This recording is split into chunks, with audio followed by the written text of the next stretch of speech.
Hey everybody, Wes here with Sam. We're going to go over Monday's workout. We are in week 8 of 9 of our strength cycle, which means we are in a deload week. So instead of seeing those different sets and the different tempos on our lifts, we are just going to see consistent sets, getting some reps in at more moderate, lighter weights.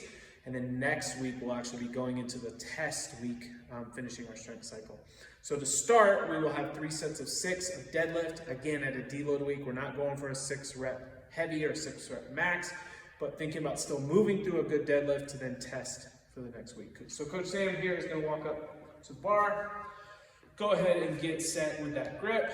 Now, before we get set, even though this bar is lighter, I do want you to think about pulling the tension out of the bar. Yep, so you kind of hear that little click. I'm gonna let us be quiet. We're gonna let that bar go soft. Pull it up.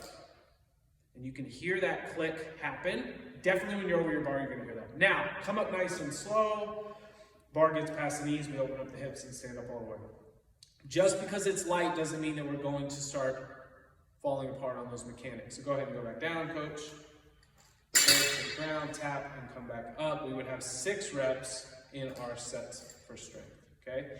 Whichever set we do today, we're gonna finish by setting that bar all the way down to the ground. Go ahead and relax, thank you. Since this is a deloaded weight, it's gonna be lighter, let's take that advantage of actually finishing the rep all the way down to the ground and not dropping it from the hips. So that's gonna be our goal there for the strength. We are gonna have a lot of deadlifts and pretty heavy actually in the workout, especially if we're looking at all this volume. We're gonna have 3 different AMRAPs of time with different movements. We're gonna have a 7-minute AMRAP first with 14 deadlifts, 7 toes to bar, and 14 swings. We are now calling our Russian swings Falcon swings. So that's anytime you see Falcon swing, we're thinking about our shoulder height, formerly a Russian swing. But we'll have those 3 movements, we'll rest. We're then gonna go down in weight on our deadlift and do a 5-minute AMRAP with less reps on those 3 movements, then rest and do a 3-minute AMRAP on those movements. So I'm gonna have Coach show our movements here. We already showed the deadlift. So in that first AMRAP, we would have 14 deadlifts. We then have 7 toes to bar. If we're looking at our toes to bar movement, let's say we're working on our kip swing. What I want you to do is as you go up onto the bar, keep your feet on the ground while you grab the bar.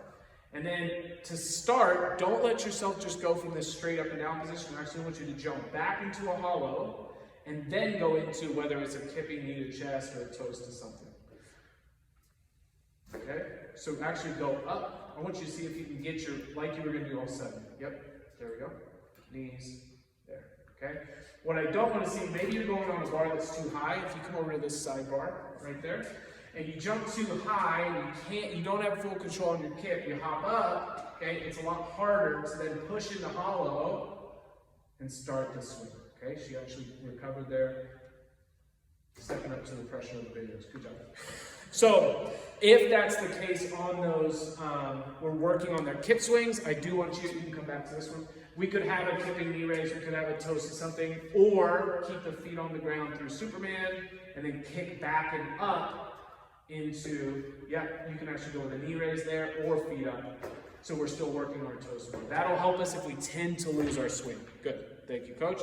Go ahead and grab your kettlebell. You'll then go to 14 swings, 14 Falcon swings on the first part. As we bring that kettlebell in, keep it high and close to the body, and then explode with those hips up as we swing. Very good work.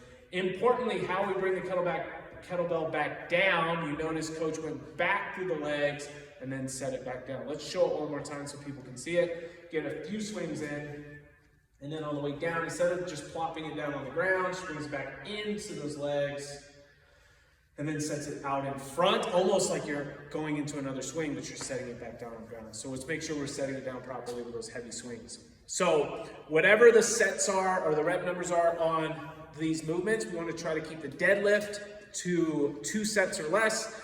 We want to keep the toes to bar unbroken, so whatever movement we're picking there, and keeping the swings unbroken, moving at a nice steady pace. Your goal is going to be 2.5 to 3.5 rounds per AMRAP, but we're going to have 3 different scores to add up. We'll put those all in at the end. Everybody have fun. We will see you on Monday. Make sure you get those carries in as well. See you then.